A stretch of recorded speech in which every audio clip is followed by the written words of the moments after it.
Ditalak cerai lewat telepon, mantan istri Rizal Gibran sebut tak tahu letak kesalahannya. Aku heran. Ditalak cerai lewat telepon, mantan istri Rizal Gibran, Maisarah Nurzaka alias Sarah tak mengetahui di mana letak salahnya. Drama perceraian rumah tangga Rizal Gibran dan Sarah masih menjadi sorotan publik. Setelah digugat cerai oleh Rizal Gibran di usia pernikahannya yang cukup singkat, kini Sarah kembali memberikan pengakuan yang mencengangkan. Saat menjadi bintang tamu di YouTube Maya Estianty, Sarah membeberkan alasan Rizal Gibran meradang hingga menolak cerai dirinya. Menurut pengakuan Sarah, Rizal Gibran menceraikannya lantaran sang aktor menyebutnya bukan istri yang penurut. Pengakuan itu dikatakan oleh Sarah sendiri dikutip dalam YouTube Maya Al-Eldul TV. Namun secara gamblang, Sarah menyebut bahwa kabar tersebut tidaklah benar. Belum lagi Sarah juga mengungkap bahwa Rizal Gibran pernah memulangkan ia kepada orang tuanya. Tak ayal sikap Rizal Gibran pun membuat Sarah bertanya-tanya. Pasalnya Sarah tak mengerti kesalahan apa yang telah ia perbuat hingga sang suaminya saat itu bersikap demikian. Bahkan hal itu diucapkan oleh aktor berusia 45 tahun melalui sambungan telepon. Masih dalam tayangan yang sama, Sarah juga mengaku telah melaporkan mantan suaminya atas dugaan kekerasan dalam rumah tangga.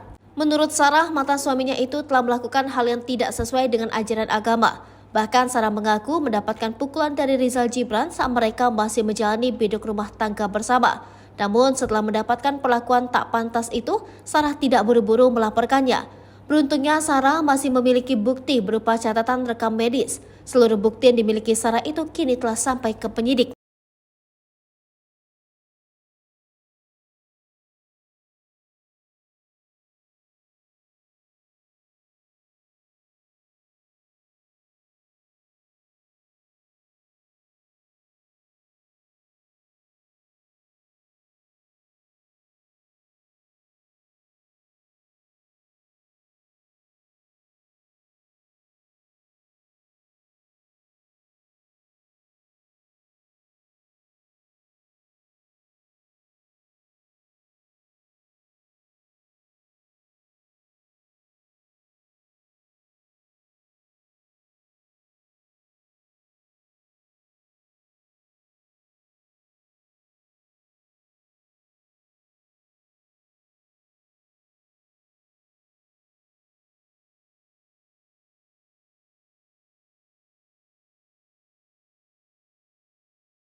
Hai pemirsa Sri Popo TV, jangan lupa komen, like, dan subscribe, serta tonton terus berita-berita terupdate lainnya ya.